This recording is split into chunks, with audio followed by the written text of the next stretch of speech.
I made my way down there and I said, why haven't you shown me the main house? And he said, jokingly, too many girls. Step right up, folks, because we've got more scoop on the island of sin, where Jeffrey Epstein cooked up his version of chaos. We already know his accusers pointed fingers at this luxurious island, claiming it was the VIP spot for a global sex trafficking ring. Recent revelations show that David Bank, a journalist, ventured to this den of iniquity to speak with Epstein himself a long time ago. Bank spills the tea and serves up previously unpublished footage. So what was life really like on this island of sin? Find out in this video. Footage. A previously unreleased interview with David Bank, a former Wall Street Journal reporter who spent time with Epstein on his private island, is making rounds. Bank sheds light on the reasons behind his initial interest in Epstein, explaining that Epstein approached him after a story in New York Magazine brought attention to his association with former President Clinton. Well, he came to me, as a matter of fact. So there had been a story. Yes. I mean, there had been a story that came about in New York Magazine after he had flown former President Clinton around on his jet. So that sort of brought him to attention. Bank describes his skepticism and caution in approaching the story due to Epstein's attempt to control the narrative. I think that put some reporters on the trail. He thought, I think, that some of them were going to be unflattering, and frankly, he came to me and said, come down to the island, I'll tell you everything, and I think he thought he could spin me and I'd write a positive story, and he certainly did try to spin me. Bank explains that the intended story was never written due to skepticism and concerns about being manipulated. David Bank also clarifies that his visit to the island was for an interview, not a social event. He describes arriving at the airport, meeting Ghislaine Maxwell, being shown around Epstein's jet, and eventually landing at the island. Bank did not witness the extravagant scenes others have described, like trampolines and girls in bikinis. What was it like on the island? I've spoken to others who went there, and they said when they arrived, there was a giant inflatable trampoline with girls jumping on it in bikinis welcoming guests. Tell me what it was like there. That did not happen. I was there, to do an interview. I was not there to socialize or party in any way. But were there girls all over the place? I did not see any. He also mentioned that he was put in an empty room away from the main house. The interview also addresses Epstein's preference for talking in a gazebo rather than the main house on the island, with Epstein jokingly mentioning too many girls as the reason. Meet me down at the beach in the gazebo. And so I made my way down there and I said, why haven't you shown me the main house? And he said, jokingly, too many girls. And so we sat down on the beach and under this gazebo and talked for a few hours. The final part of the footage features a snippet from Epstein's interview where he discusses the security concerns of having too much money. He explains how being known as a philanthropist can make one a target for fraud and identity theft. This segment provides insight into Epstein's perspective on wealth and privacy. One of the biggest issues is if you have too much money, most likely you won't miss it if some is taken from you. That's very important.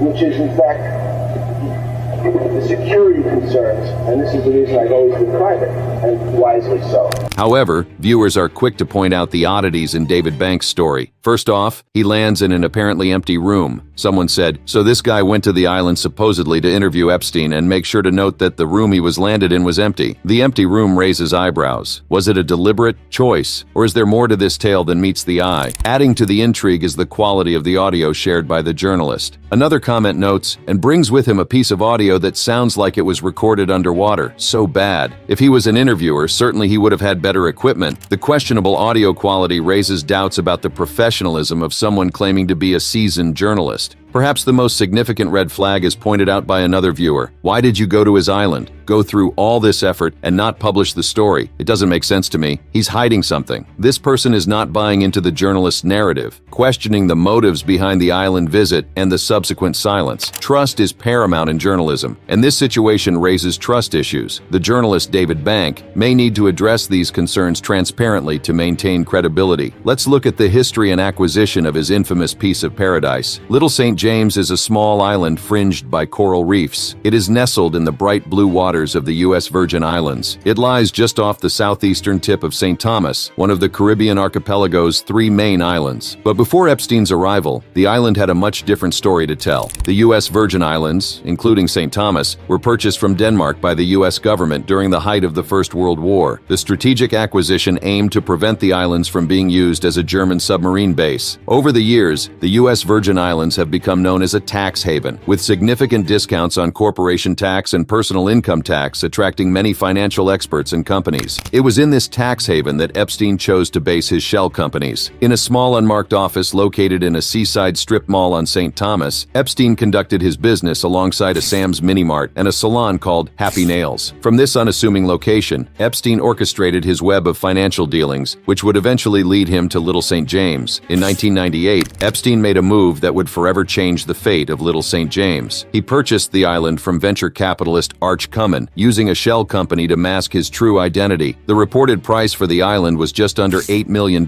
a seemingly small sum for such a coveted piece of real estate. Upon acquiring the island, Epstein wasted no time in leaving his mark. He quickly set to work, scouring away all the native vegetation and replacing it with towering 40-foot palm trees. The transformation of the island was just beginning, as Epstein had grand plans for his private paradise. Starting in 2007, Epstein embarked on an extensive building and remodeling project that drew suspicion from local officials. His main compound on the island nearly doubled in size, sprouting into a plush mansion that exuded luxury and excess. The mansion featured an outside terrace connecting the master bedroom and the swimming pool, providing breathtaking views of the surrounding beauty. But it wasn't just the mansion that underwent changes. Satellite photos of the island reveal a sprawling network of terraces, cottages, beach houses, swimming pools, docks, utility buildings, and even a helipad. The island was a playground for the rich and powerful, with every amenity imaginable at their fingertips. Palm-lined roads crisscrossed the island, allowing golf buggies to ferry guests from place to place. A journey across the island reportedly took about 5 minutes, a testament to its size and luxury. The attention to detail was evident, with a huge sundial at the center of the island, big enough to walk around on, and 2 tall American flags posted at opposite ends, proudly waving in the Caribbean breeze. However, one structure on the island stood out among the rest. At the other end of Epstein's lavish manor, a squat, boxy, blue and white striped building captured the attention of all who saw it. Often referred to as a temple, this structure was surrounded by a terrace adorned with a red labyrinth motif. It was a site that sparked intense speculation and conspiracy theories. Theories about the purpose of the temple ranged from it being the entrance to an underground lair to an altar dedicated to an Egyptian deity. Some even suggested that it served as a burial ground for Epstein's parents or a site of ritual sexual abuse. The truth behind the temple remained shrouded in mystery, but an investigation by Business Insider concluded that it was most likely a private study and music room for Epstein. In 2016, Epstein expanded his island empire by acquiring the neighboring island of Great St. James. This larger island, spanning 165 acres, was allegedly purchased under the guise of a Dubai businessman named Sultan Ahmed bin Sulayem. Epstein's presence in the U.S. Virgin Islands was met with mixed reactions from the local community. Some residents felt that he was too rich to be policed properly, raising concerns about his activities on the islands. What was life like on the island? In the days leading up to his 2008 conviction, Epstein would visit Little St. James 2 or 3 times a month, staying for several days at a time. The island, often described as a Zen-like retreat, provided a sanctuary for the billionaire financier. It was a place where Epstein could escape from the pressures of the outside world and indulge in his desires. But Little St. James was not just a personal paradise for Epstein. It was also a playground for his guests, who were often seen accompanied by attractive women, some of whom raised suspicions due to their young age. These women would arrive on the island in groups, ferried over on Epstein's 38-foot boat, the Lady Ghislaine, named after his longtime associate Ghislaine Maxwell. The island boasted a staff of approximately 70 individuals, ranging from groundskeepers and gardeners to laundry ladies and on-call boat captains. Dressed in black or white polo shirts, they were sworn to strict secrecy and instructed to stay out of Epstein's sight while carrying out their duties. They were also forbidden from entering either of Epstein's 2 offices in the main manor, one of which housed a closely guarded steel safe. Interestingly, Epstein had a peculiar fascination with what he referred to as pirate treasure. This included old rum bottles and crockery that could be found scattered across the island. In his quest for these artifacts, Epstein would pay his servants anywhere between $100 and $1,000 for interesting finds in good condition. It was just one of the many peculiarities that made Epstein's island a place of intrigue. Miles Alexander and his wife Kathy, who ran the island between 1999 and 2007, shed some light on their experiences. Miles described Epstein as a very kind man, acknowledging that while he didn't approve of the accusations against him, he liked Epstein. Their job on the island was centered around discretion, ensuring that they didn't witness anything untoward. They maintained a clear conscience, or so they believed. The Alexanders also shared some intriguing details about Epstein's personal habits. They revealed that Epstein had a preference for eating his meals in private, often opting to take snacks to his room. It was in this private sanctuary that he would also receive daily massages, an indulgence that was strictly off-limits to the staff. Disturbing him in his room was absolutely forbidden, although the Alexanders did stumble upon a box of sex toys during one of their routine checks while Epstein was away. When the Alexanders were hired, they were given a clear directive: what Jeffrey wants, Jeffrey gets. This mantra encapsulated the power and control that Epstein wielded over his island and those who served him. It was a reminder that on Little St. James, Epstein's desires and whims were paramount. Among the famous names reportedly hosted by Epstein on the island was renowned theoretical physicist Stephen Hawking. Hawking found himself enjoying a barbecue on Little St. James while attending a conference on nearby St. Thomas in March 2006. The image of Hawking, surrounded by the beauty of the Caribbean, is a stark contrast to the dark secrets that would later be associated with the island. Nobel laureate Lawrence Krauss, another esteemed physicist, also found himself in the company of Epstein on Little St. James. Krauss, known for his contributions to the field of theoretical physics, was seemingly lured into Epstein's web of influence. The presence of such esteemed intellectuals raises questions about the extent of Epstein's connections and the allure of his island retreat. Comedian Chris Tucker was another guest who frequented Little St. James. Tucker's association with Epstein adds another layer of intrigue to the island's story. How did Epstein managed to attract individuals from such diverse backgrounds, ranging from the world of science to the realm of entertainment? Victoria's Secret magnate Les Wexner, a prominent figure in the fashion industry, also found himself in Epstein's inner circle. Wexner's connection to Epstein raises eyebrows, as it suggests that even those with immense wealth and influence were not immune to the allure of the island. What drew Wexner to Little St. James, and what role did he play in Epstein's world? Model Naomi Campbell was another guest who reportedly visited the island. Former Tony Blair aide Lord Peter Mandelson, a prominent figure in British politics, also found himself in Epstein's company on Little St. James. Mandelson's presence on the island raises questions about the extent of Epstein's connections within the political sphere. What role did Mandelson play in Epstein's world, and what did he witness during his visits to the island? Perhaps one of the most notable guests associated with Epstein's island is Prince Andrew of the United Kingdom. The Duke of York's connection to Epstein has been the subject of intense scrutiny and controversy. It has been claimed that former U.S. President Bill Clinton was also a guest on Little St. James, although he denies ever having been there. Another former president, Donald Trump, reportedly flew on one of Epstein's private jets, but it remains unclear if he ever visited the island. Even magician David Copperfield is said to have proposed to supermodel Claudia Schiffer on Little St. James. Accusers claimed that Epstein's island was the center of an international sex trafficking ring, making it crucial to understand what really happened there. It all began with whispers on the island of St. Thomas, where locals started murmuring about Epstein's activities. His private jets, often seen arriving and departing, were given the ominous nickname the Lolita Express. But it wasn't just rumors. When scuba divers ventured near the island, they encountered security guards patrolling the waters, a clear sign that something sinister was happening on the island. Epstein's island wasn't just a luxurious getaway, it was a hub for his illegal activities. At one point, he was shuttling around 200 workers daily to construct his projects. These workers were instructed to keep to themselves and mind their own business. Some even reported that Epstein would occasionally give away old or surplus materials, seemingly as a way to maintain secrecy. But it wasn't just the workers who noticed something was amiss. Airport staff on St. Thomas had a front row view of Epstein's activities. They witnessed him exiting his helicopter, standing on the tarmac, and boarding his private jet with young girls, some of whom appeared to be underage. A former air traffic controller revealed this shocking information to Vanity Fair, expressing their disbelief that Epstein was allowed to be around children without any consequences. Even employees at the airstrip couldn't ignore the suspicious behavior. They often saw young girls who looked like they could be in high school wearing college sweatshirts as a form of disguise. It was like a twisted game of hide and seek, with Epstein flaunting his actions in plain sight. The girls would sometimes carry shopping bags from high-end designer brands, further adding to the disturbing nature of the situation. As the years went by, the Alexanders, the couple, who worked on the island, grew increasingly uneasy about what they witnessed. The girls on the island often walked around with minimal clothing or lounged by the pool completely naked. It was a constant constant display of inappropriate behavior, and the Alexanders couldn't help but question the ages of these young girls. They wondered if their mothers even knew where they were. Miles Alexander, in particular, had to confront Epstein's requests to smuggle in female guests by boat without logging their names and passport numbers with the government of St. Thomas. This further solidified the couple's concerns, and they eventually made the difficult decision to quit their jobs in 2007. What really happened? As we explore the secrets of Jeffrey Epstein's island, one name stands out among the allegations: Virginia Roberts Giuffre. Her story sheds light on the disturbing activities that took place on Little St. James. Virginia Roberts Giuffre alleges that she was just 17 years old when she was introduced to Epstein through his associate, Ghislaine Maxwell. According to Giuffre, she was targeted, manipulated, and coerced into sexual acts with Epstein and his powerful friends. One of those friends, she claims, was Prince Andrew. In court documents, Giuffre asserts that she was forced to have sexual encounters with Prince Andrew on 3 separate occasions. The first encounter allegedly took place on Little St. James, where she was flown by Epstein's private jet. Giuffre claims that she was introduced to Prince Andrew and that he engaged in sexual activities with her.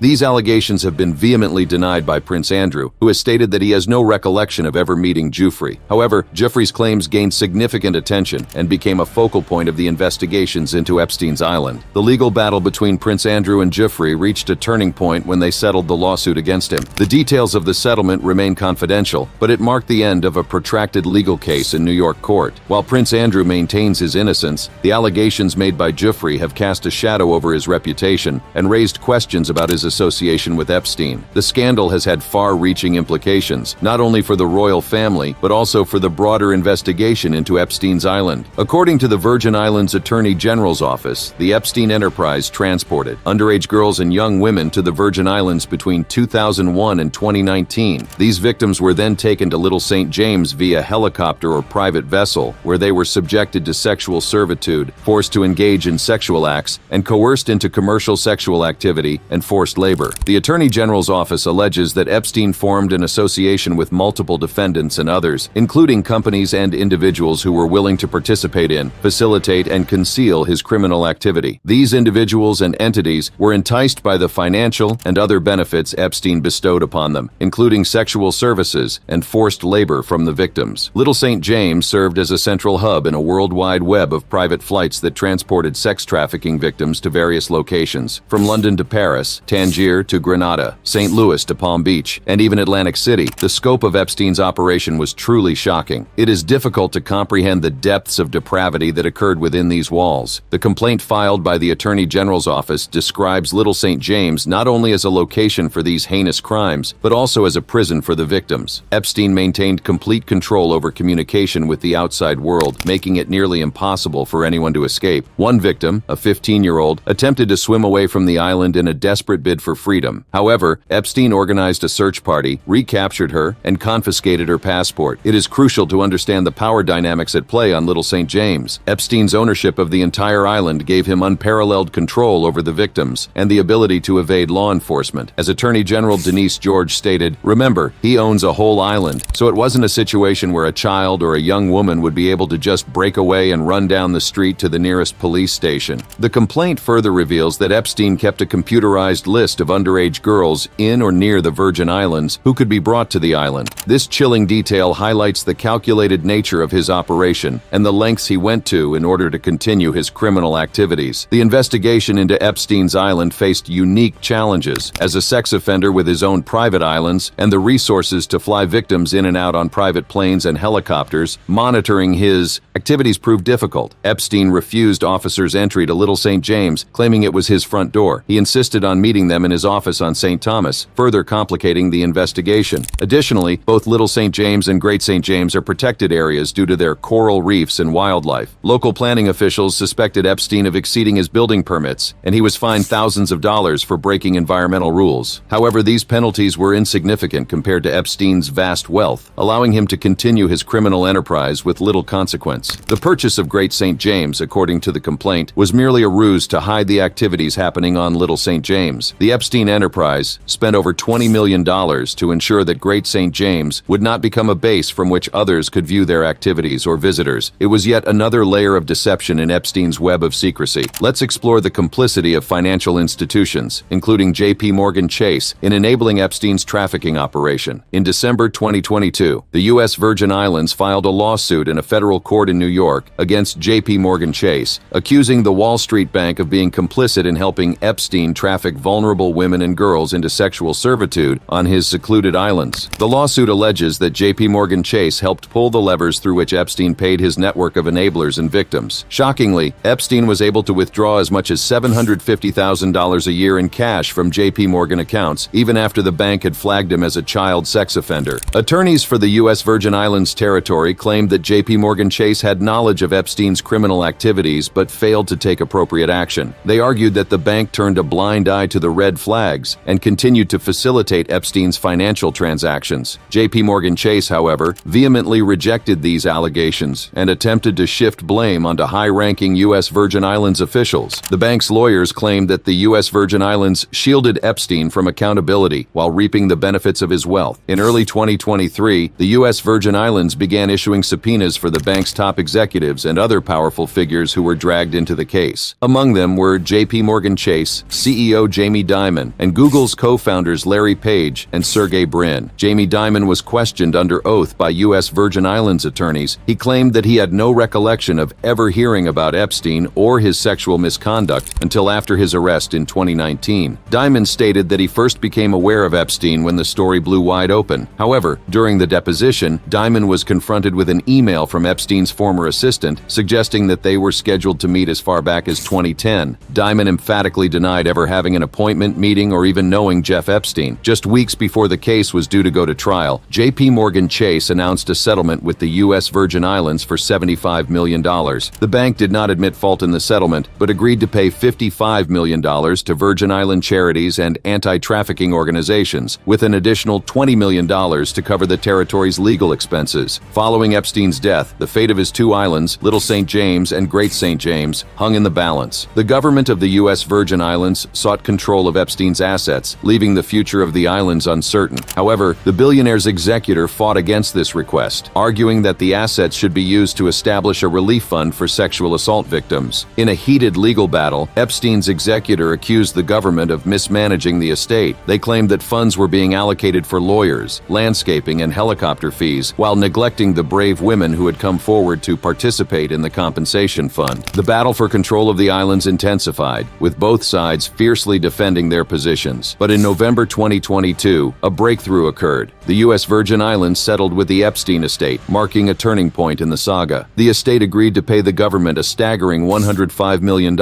and half the proceeds from the eventual sale of the islands. Additionally, $450,000 was allocated to repair the environmental damage caused by Epstein's activities. With the path to a sale now clear, investor Stephen Dekoff emerged as a potential buyer. On May 3, 2023, he announced his intentions to purchase both islands for $60 million. Dekoff had ambitious plans to transform the notorious island into a 25-room luxury resort, with hopes of opening its doors by the end of 2025. The price he offered was significantly lower than the original asking price of $125 million.